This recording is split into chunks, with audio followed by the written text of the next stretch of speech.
Okay, it's now my pleasure to introduce one of my favorite U.S. Senators, Chris van Hollen, who has distinguished himself by fighting for progressive taxation, responsible gun laws, Obamacare, election reform, and social justice in general.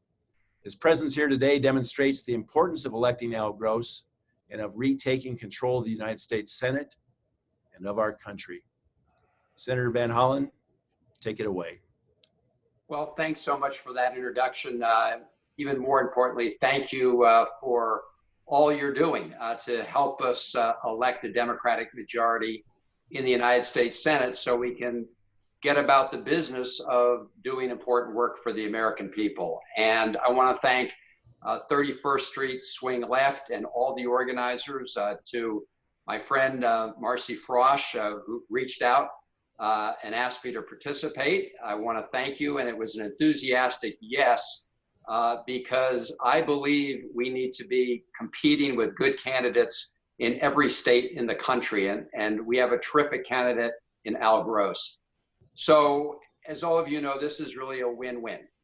We'd elect a terrific new member of the United States Senate, and also Al Gross would then be part of a Democratic majority where we would ditch Mitch and be able to do important work.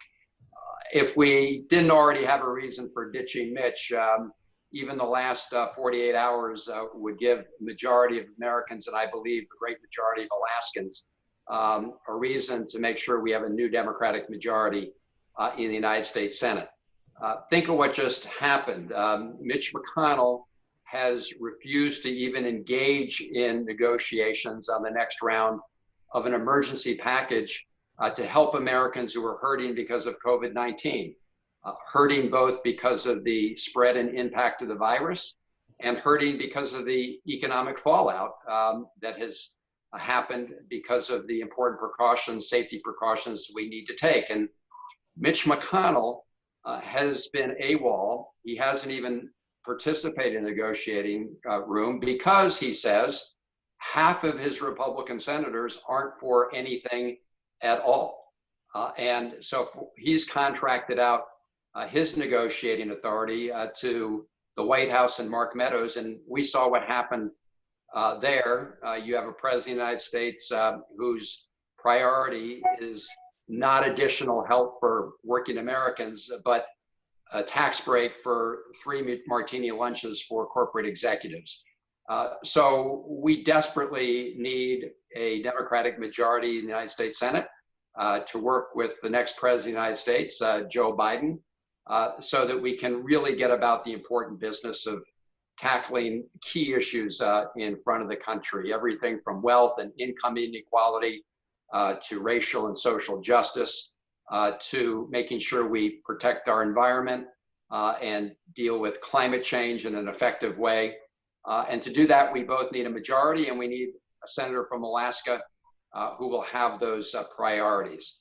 And so now I want to introduce to you Al Gross. And in doing so, I just want to say on a personal note, I haven't had the good fortune to meet Al Gross in person, but I have spent a decent part of good time in Alaska working in a fish processing plant for 2 long but very good summers, hard work. We were able to make money because we worked overtime. So I was able to work in a fish processing plant and drive the forklift and unload salmon off the salmon boats, sort of neck deep in salmon. And in Al Gross, we have somebody who both understands the fact that you can balance business with the environment, because I know he's been a fisherman himself. And we also have somebody who's been a doctor and knows the importance of universal access to affordable health care.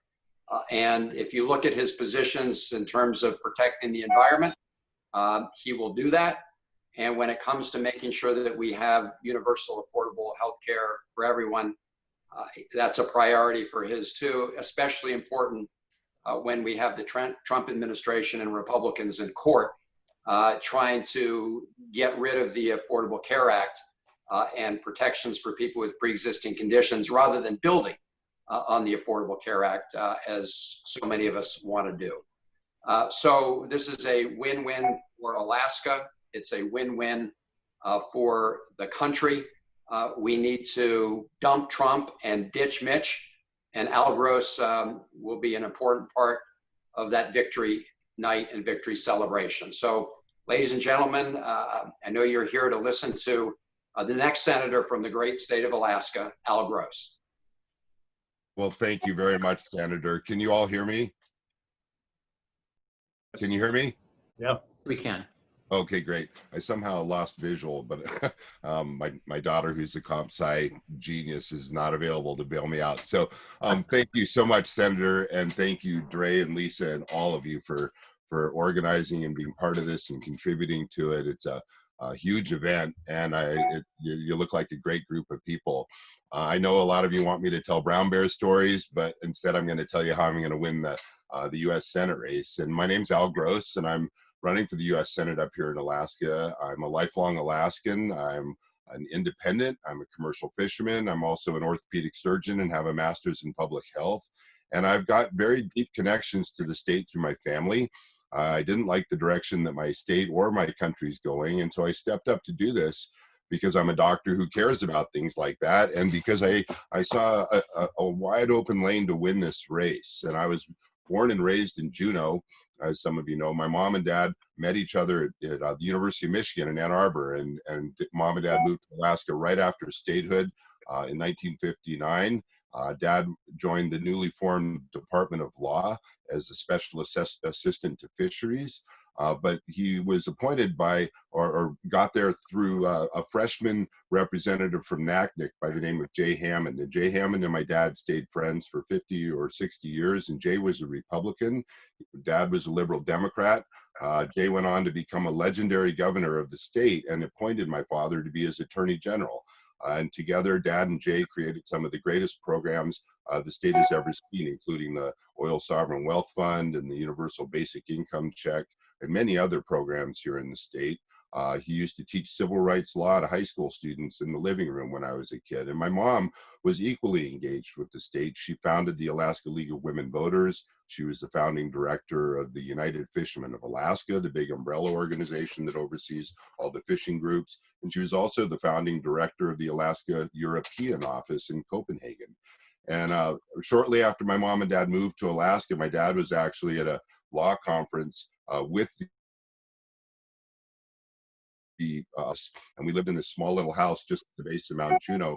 And an avalanche came off the mountain, filled the house full of snow. My mom was only 24, my sister was 1, and my mom was 9 months pregnant with me. And the way the community turned out to help dig the house out and make sure everybody was okay made a huge impression on my mom. Of course, my dad showed up a few days later, but they never looked back. They loved the state and the sense of community here in the state. And I was born shortly thereafter, and I had a great childhood in growing up. Throughout my teenage years, I spent a lot of time with Jay Hammond and my dad on hunting and fishing trips, just the three of us on our boat, talking about the future of the state and conjuring up ideas like the permanent fund and the dividend and a lot of the other programs. So I feel very invested in the future of Alaska. It really made a big impression on me during my formative years. And I was always interested in politics. I never thought I would get into it. I dedicated a whole wall in my room when I was a kid to political bumper stickers, and I kept building to it every year. So when we sold the house or moved out, I had a whole wall of the history of Alaska and American politics. But I started commercial fishing when I was 14. I had a lot of friends that got into it from Petersburg, and I'd gotten to know them through swim meets and other school activities. But because I was too young, I wasn't able to get a job on other boats because of labor laws. And so I talked my parents into co-signing a loan for me to buy a boat. I bought a 21-foot sport boat. I spent a month converting it into a commercial fishing boat, and I took off for the summer. And I lived on that boat, and I had a crew. And about halfway through the summer, my boat broke down, and I had to, the connection between the main engine and the lower unit stripped out, and I had to use the small little outboard engine to get to the nearest town where there was a mechanic, and I had to cross a great big body of open water to get there. And just as I was turning the corner, that little engine died, and everything got real quiet, and I started to drift up onto the shore and the rocks, and there were big swells. And so I called a mayday, as a matter of fact, and it was the only mayday I've ever called. I thought I was a goner, and the Coast Guard started to respond, and other fishing boats started to respond. And then, of course, I realized I was out of gas. So I put some more gas in there, got to the town of Pelican, eventually got my engine repaired. It took over a month. And by the time it got repaired, school had already started. So I had to go get home as quickly as possible. It was about 100 miles away. And when I got home, I had to sell the boat. My mom and dad made me do that because I made a commitment to pay back that loan. I'd lost half my season. So I learned a valuable lesson that summer. But I loved fishing, and I got back into it the next summer, and ultimately fished in, I had 3 boats before I had my first car. I fished in 5 different fisheries all across the state of Alaska, including in Bristol Bay. And then I took a year off after high school. I fished for 4 months on a great big longliner off the northern coast of Norway in the middle of the winter for cod, and then traveled through Europe and Israel for the rest of the year. But I put myself through college and medical school. I became a doctor because I love working with people, and I discovered that I was good with my hands and wanted to be a surgeon. I attended the University of Washington Medical School, which is actually part of the Alaska, Montana, Wyoming, and Idaho Med School, based out of Seattle. And I met Monica on my first day in Seattle. She was a WWAMI student from Washington. I spent my first year in Fairbanks and then the last 3 in Seattle. We met on the first day, we fell in love, and we ended up doing our residencies in Ann Arbor. I actually started out in neurosurgery, and that's a whole nother story, but I switched into orthopedics because I realized it was going to be much more suitable to come back home as an orthopedic surgeon than being a neurosurgeon in a very small town. And we raised our 4 kids in Juneau. And my kids are all in their 20s now, and they're all doing really well. But Monica worked really hard as a pediatrician. I started I originally started my orthopedic surgery from scratch, built it into a big multi-specialty group. I was president of the medical staff of Juneau. I was president of the multi-specialty group that I created. And, and I didn't create the healthcare system that I came home to, and I really didn't understand a whole lot about the economics of it. But when I started getting paid for what I was doing, I realized that the Alaskan reimbursement system was way out of whack with the rest of the country. And in many cases, I was being paid 3 to 5 times more to do the same operation in Alaska as my friends were getting paid to do the operation in Seattle or elsewhere. But I didn't create the system. I wanted to be a doctor. I obviously did very well from it. But I saw what it was doing to my friends and small businesses. And because of my relationship with the state, I understood how it was impacting the economy and the state budget and leading to wage stagnation of teachers and public safety, and how it was preventing new businesses from moving to the state. And after 20 years, I walked away from a very successful practice, and I just didn't feel right. I was seeing too much of the injustices of the healthcare system. So I went back to school. Monica and I did together. We went back to UCLA in 2013 to get our master's degrees in public health. I went from full-time in Juneau to being a part-time paid employee of the hospital in Petersburg. I showed up every couple months there while I was a student to do clinics and minor surgeries. I had my summers off, so I got back into commercial fishing and bought a 40-foot gill netter. And I also started volunteering internationally at a children's orthopedic hospital in Phnom Penh, Cambodia, teaching Cambodian surgeons how to be better in orthopedics. And that hospital was actually started by an orthopedic surgeon from Fairbanks. And we finished the program. I wasn't sure what I was going to do with the rest of my life in healthcare. I was still trying to figure that out. So Monica and I walked the Camino. We did the whole Camino from one side of Spain to the other. And I think it was along that walk that I came to the decision to step up and do this. Alaska has been failing economically for 4 or 5 years. We've been in a recession. People have been leaving the state.